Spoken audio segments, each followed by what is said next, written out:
പോളണ്ടിനെ പറ്റി നീ ഒരക്ഷരം വിടരുത്, എനിക്കത് ഇഷ്ടമല്ല. വലിയ ആളായി കഴിയുമ്പോ പഴയതെല്ലാം മറന്നു പോകുമെന്ന് വിചാരിച്ച് എനിക്ക് തെറ്റി. അല്ല, ആരായത്?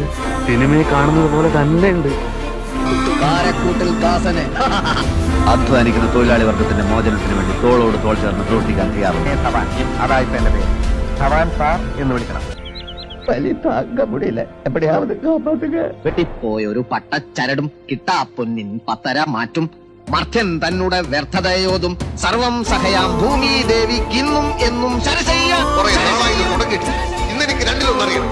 സ്റ്റഡി ക്ലാസ്സിൽ നിന്നും കൃത്യമായി വരാത്തതുകൊണ്ടാണ് നിനക്കൊന്ന് മനസ്സിലാവാത്തത്. കോട്ടപ്പള്ളിക്ക് മനസ്സിലായോ? എങ്കിലൊന്ന് പറഞ്ഞു തന്നാട്ടെ, നമ്മൾ എന്തുകൊണ്ട് തോറ്റു? നമസ്കാരം, ഞാൻ NT അംബുജാക്ഷൻ, മലയാള നോവലിസ്റ്റ്.